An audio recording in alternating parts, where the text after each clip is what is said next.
Now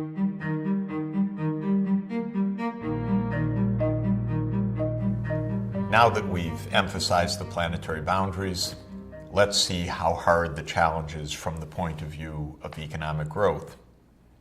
We have a world now of $80 to $90 trillion a year, 7.2 billion people, approximately $12,000 per person per year on average around the planet. But the rich countries are roughly 3 times that average level, say $36,000 per person per year. Suppose that the poor countries, the developing world, successfully caught up with the rich world, closed the gap. That by itself would imply a 3-time increase of the world output, just the catching up process, even putting aside the fact that the rich countries are still hoping to achieve some more economic growth of their own. Take into account that in addition to the increase of total output that would come from catching up, the world population itself is also rising from 7.2 billion people now to more than 9 billion by mid-century to almost 11 billion at the end of the century, according to the medium fertility forecast of the United Nations. Well, that means that the 3-time increase at our given population might amount to a 4-time increase, taking into account the population increase as well. So imagine our situation. Our situation is one in which humanity is already causing big dislocations on the planet. But here's a world where 6/7 of humanity lives in developing countries. They're looking at the high-income world. They're saying, we want to live like that. In fact, they've deciphered a lot of the key to that, how to mobilize technology, markets, education in order to be able to have that catching up growth. And that would imply a 4-time increase of world output. How could it be? Could we withstand 4 times the human impact on the planet? Of course not. We cannot even withstand what we're doing right now. So the key, the central point of sustainable development is that in order to reconcile economic growth and planetary boundaries, we have to grow in a different way. We have to have different approaches to using energy, different approaches to transportation, different approaches to growing food in a safer and ecologically more sustainable manner. Right now, I want to look at that total increase, though, a little bit more carefully, a little bit more analytically, to ask what could we expect if we are able to solve the problem of the environmental crisis. What could catching up growth deliver in terms of aggregate output in the world in the coming decades? To do that, we start with the concept of convergence. Remember that economic convergence means that poorer countries have a tendency to grow faster in output per capita or gross domestic product per capita than do the rich countries. The reason poor countries have that chance to grow faster is not that they're better, but because we all share similar technologies, access, knowledge, and so forth. The reason they're able to grow faster is that they have a gap to catch up. They are not yet fully using the technologies and the know-how that are already more deployed in the high-income world. So a poorer country has a kind of backlog that it can quickly take on of more advanced technologies to narrow the gap with the countries in the lead that we say are at the technology frontier. To understand this, sometimes economists draw a downward sloping curve of the kind shown in this picture. You see that on the horizontal axis is a country's level of development as a fraction of the U.S., the frontier country, the country at the high end of the income curve. And on the vertical axis is the growth rate of the country.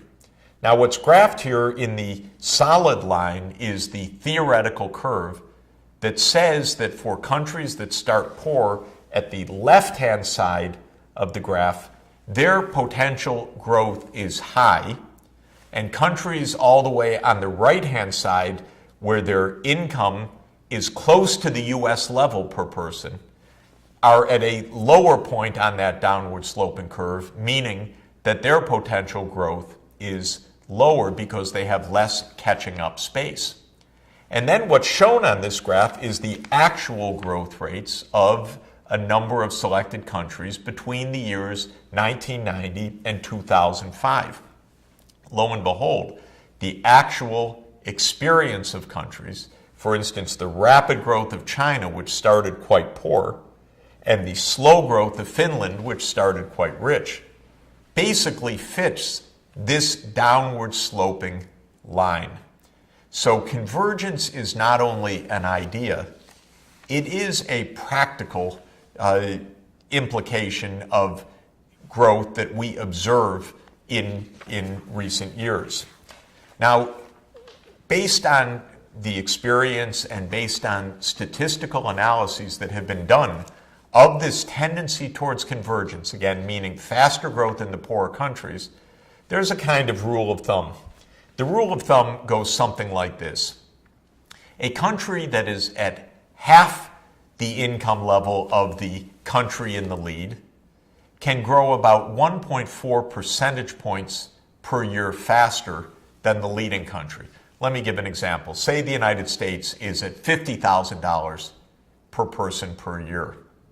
A country at $25,000 per person per year, having some headroom for fast growth, would grow about 1.4 percentage points per year faster in GNP per capita or GDP per capita than the United States. So if the U.S. has a growth rate per person of 1%, then the country at $25,000 would have a growth rate of 2.4% per year.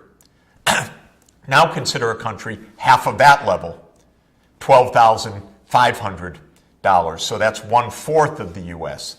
Add another 1.4% per year. So that makes 2.8 percentage points per year faster than the U.S. So if the U.S. is growing at 1% per annum in per person terms, a country that starts out at $12,500 per capita would be growing at 3.8% per year, 2.8 percentage points faster than the U.S. growth rate. Well, each time you cut by half the starting point of income, you raise the expected growth rate or the average convergent growth rate by another 1.4 percentage points per year. So that a country that is 1/32nd, say, of the United States, that would be a country at about $1,562 per year, just dividing 50,000 by 32.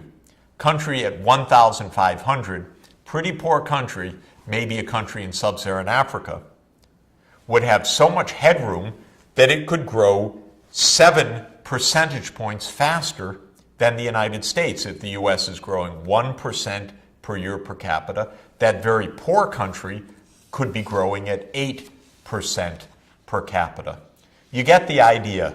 The idea is the poorer the starting point, assuming no poverty trap or other fundamental barriers to the growth of that country, the headroom for rapid catching up is bigger, and one can calculate based on the statistical evidence the extent to which the growth rate will tend to be faster than the high-income country. Now, what happens over time? The poor country narrows the gap with the richer country by growing faster. If it started 1/32nd of the income of the U.S., maybe some decades later it would be at 1/4 of the income of the U.S. Then later still half of the income of the U.S. As the gap narrows, so too does the growth of that lagging country slow down.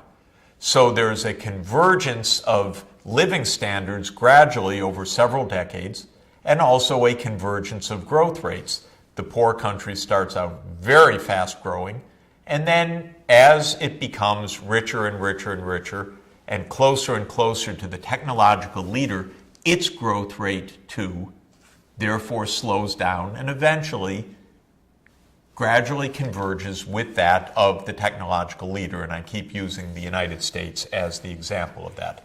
Let's take a practical example of this quantitative rule. In the year 2000, the high-income world had an estimated GDP per person, or gross world product per person, I can say, averaging over the whole world, of about $35,000. And the developing countries had a GDP per capita on average of about $6,900, or let's say $7,000 per capita. In this example, if the high-income countries grow at 1% per year in per capita terms, then we can calculate that given that initial gap from 35,000 down to 7,000, rounding these numbers, the poorer region should be able to grow about 3.2 percentage points per year faster than the richer region. So the convergence ideas predict that developing countries on a whole would grow at about 4.2% per year. Developed countries would grow at about 1% per year. Add in a population growth rate of, say, 1% for each, just being very rough. That says that the developing countries would be growing at a little over 5% per year, the developed countries at around 2% per year. Because population growth is even faster in the developing countries, maybe that would push the growth rate up closer to 6% per year compared to 2% per year for the high-income countries. That's more or less what we have been observing in recent years. The convergence theory helps us to understand why the developing countries are achieving, enjoying faster economic growth than the high-income countries. Now, if we trace this out for the next 40 years after 2010 to mid-century, and assume, that's just an assumption, that the high-income world averages 1% per year, and that the poorer regions catch up gradually with the high-income region along the lines of that convergence formula that I just described, you get a kind of a graph shown here, and it's shown with a logarithmic scale for the vertical axis. The countries start out quite far apart, basically a 5-time advantage of the high-income countries, but they narrow to the point where the high-income countries are only 2 times, not 5 times larger than the developing world by the middle of the century. Well, what does this imply for total world production? Because remember, we want to understand this to see what kind of pressures are being implied by this kind of total world growth. To do that, we now have to add back in population dynamics. And for that, we can use the United Nations forecasts of the world population. And the UN, taking note of our starting point and fertility patterns, estimates that from 7.2 billion today, we will reach 8 billion people sometime early in the 2020s, and we'll reach 9 billion people somewhere around 2040. And we will exceed 10 billion people in the second half of the 21st century. And by the end of the 21st century, in the medium fertility scenario of the United Nations, the world will reach about 10.8, almost 11 billion people. That's shown in this graph here. Again, it's shown with a logarithmic scale for the vertical axis. Why? Because with that scale, the slope of this curve tells us the proportionate rate of growth of the population, so that when we see the curve leveling off by the end of the century, it also means that the growth rate of the world population is slowing to a low number. Today, the world is growing at about 1.1%. For 7.2 billion people, 1.1% means an additional 75 million people or so added to the world population each year. By the end of the century, the growth is much closer to zero, to stabilizing the world population, and that's what's signified by this flattening of this curve in this logarithmic scale for the vertical axis. Well, we can use the population forecast combined with the convergence idea to give us a sense of what the size of the world economy might be by mid-century. If things go smoothly without disasters, and heaven knows how many disasters are possible and how many we need to fight to avoid, but assuming we don't have the disasters and assuming that the scale of the planetary boundary challenge can be met so that this kind of convergent growth can continue, then the world economy would rise from around $82 trillion in 2010, rounding a bit because these are all approximations, to around $272 trillion by the middle of the century. In other words, more than a 3-time increase by the middle of the century. Now, that's a reasonable measure of the huge magnitude of our challenge. We start with the world already bursting at the seams, with humanity pushing against planetary boundaries. Then we take into account the powers of economic convergence and the desires of poorer countries to narrow and eventually close the income gap with the rich world. And that implies a more than 3-fold increase of world output by the middle of the century. That's why we have to think very, very hard about how our economies function, because we know there is no way that on a business as usual path we could achieve sustainable development.